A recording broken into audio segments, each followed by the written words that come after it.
మొత్తం 27 మున్సిపాలిటీలు, కార్పొరేషన్‌కి సంబంధించి విలీనంకి సంబంధించినటువంటి గవర్నర్ గ్రీన్ సిగ్నల్ ఇవ్వడంతో ఒక మెగా హైదరాబాద్ అనేది ఒకటి రూపకల్పనకు ప్రణాళికలు సిద్ధమవుతున్నాయి. ఒకప్పుడు హైదరాబాద్ నగరం అంటే మనకి చాదర్ కట్ వరకు మాత్రమే ఉండేది.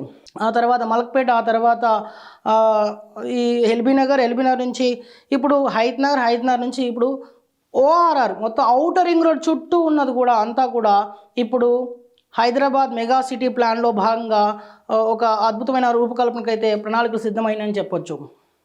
హైదరాబాద్ నగరము విస్తరణకి అవకాశం ఉన్న ప్రాంతం. అందుకని ఇక్కడికి ఏ ప్రాంతం వాడైనా వచ్చి ఇక్కడ స్థిర నివాసం ఏర్పాటు చేసుకునే అవకాశం ఉంది. స్వేచ్ఛగా బతికేలాగా అవకాశం ఉంది. అంతేకాదు ఇప్పుడు అభివృద్ధిలో ఒక రకంగా సరిహద్దులు లేకుండా దూసుకుపోతుంది హైదరాబాద్ మెగా సిటీ. ఇటు మనం ఒకప్పుడు హైదరాబాద్ అంటే కేవలం సికింద్రాబాద్, హైదరాబాద్ జంట నగరాలు అన్నట్టుగానే ఒక కొంత ప్రాంతానికి మాత్రమే పరిమితమైన హెచ్ఎండిఏ నుంచి జిహెచ్ఎంసీ నుంచి ఇప్పుడు మెగా జిహెచ్ఎంసీ, మెగా హైదరాబాద్ దాదాపు 300 వార్డులు వచ్చే అవకాశం ఉందన్నట్టుగా తెలుస్తోంది. 300 వార్డులుగా దీన్ని విభజన జరిగే అవకాశం ఉంది. దిశలో కూడా దీనికి సంబంధించినటువంటి ఒక వార్తా కథనం ఉంది.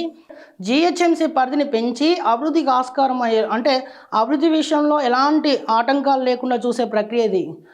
ఇప్పుడు అంతర్జాతీయ ప్రమాణాలతో హైదరాబాద్ సిటీ రూపకల్పన ఉండాలి అనే ఉద్దేశంతో రాష్ట్ర ప్రభుత్వం కూడా దాని పరంగా అడుగులు వేస్తుంది.